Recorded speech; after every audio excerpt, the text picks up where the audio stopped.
Whenever you're ready. Okay. Hey everybody, how are you doing today? Thank you for attending my class, and we'll get started now.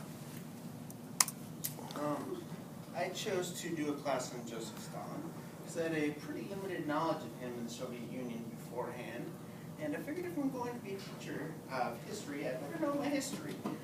Also, I want to be a history teacher because I believe that only by recording past events can we avoid terrible things from happening over and over again. Okay, one of the planet's greatest villains was Joseph Stalin. He would be the cause of death for millions of his own people. Previous villains include Genghis Khan, Adolf Hitler, and Hernando Cortez. And Genghis Khan terrorized the world for many years. He conquered all of Asia and parts of Europe. And roughly 1 out of every 200 people today is related to him. That happens. And Adolf Hitler was not much of a fighter himself, but he was the cause of death for more than 11 million people during the 30s and 40s. And Hernando Cortez, who many people do not know much about, was an explorer who came to the Americas and dominated the Incas, the Aztecs, and many other Native American tribes. And there we go. Here is about Stalin's early life. Stalin was born in 1878 under his true birth name, Yosef Dzyakhvili, and he was educated in a seminary, so a religious school. And he would have been forced to read books that were banned later, and he dropped out. All of this was in the country of Georgia, which is a little to the southwest of modern Russia. And since he was from Georgia, for that reason, he was given the nickname Koba, which was a Georgian folk hero that there was many novels about. And he would engage in many illegal acts and be sent to gulags in Siberia many times. All right. Prior to Stalin coming to power, the Soviet Union was ruled by Vladimir Lenin. Stalin helped Lenin overthrow the old Tsarist government. The Tsarist government was much more like a monarchy, where they would have a ruler such as the king, basically the same idea. And they would overthrow that, and he would become Lenin's secretary. Later, he would use that position to take more and more power. Okay. Communism was invented by Karl Marx and originally seen as amazing until Stalin and all of his cronies changed it into an almost pure dictatorship.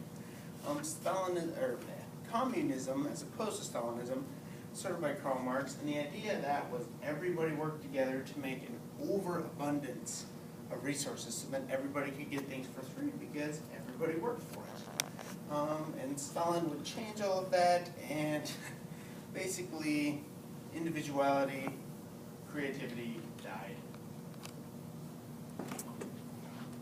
Stalin was also known as the gardener of human happiness. And he ruled the Soviet Union for more than 2 decades, and he would help defeat Nazism, which was a far right-wing political entity, and replace it with communism, a far left-wing ideology.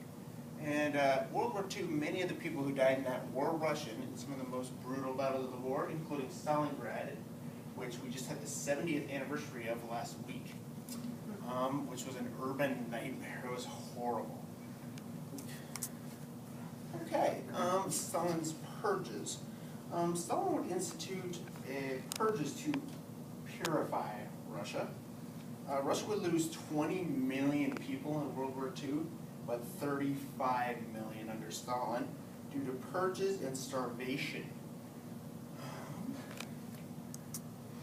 Many of the people who would be purged would be Bolsheviks, which was originally a group that Stalin was a part of, but later would be against him. They would almost have a civil war with each other.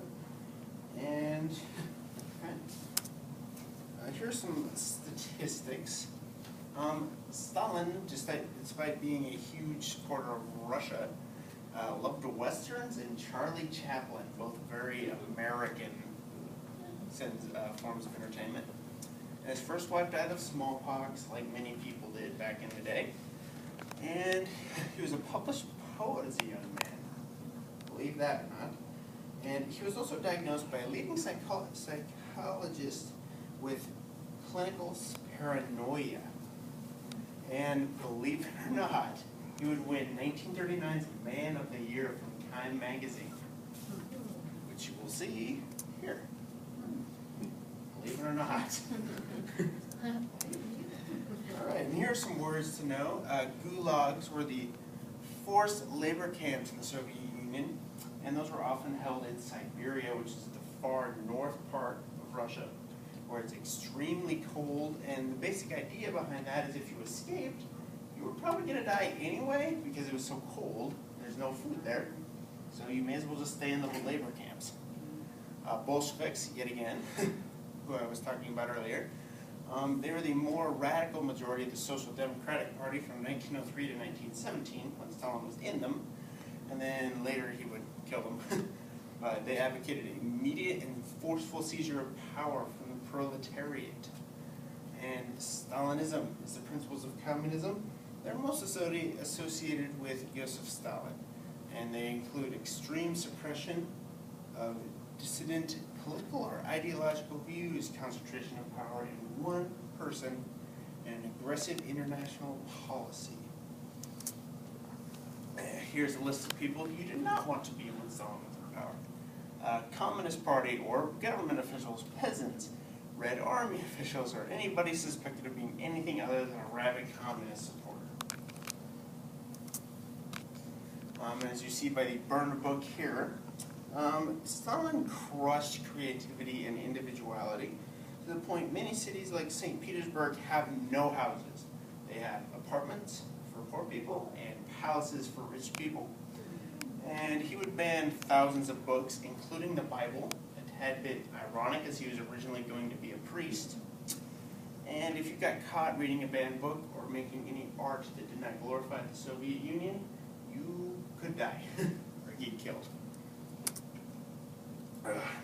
Stalin died March 1st, 1953 from a major stroke that gave him a brain hemorrhage. Over 500 people died at his funeral trying to rush to see him in his coffin. Believe it or not. A lot of people cared a lot about somebody who was a total jerk to them. And his burial site was originally in the same tomb as Lenin, but then during the period of de-Stalinization, they took his body and moved it to outside the Kremlin walls and buried it with just a simple little gravestone. Here are some of the after effects of his reign.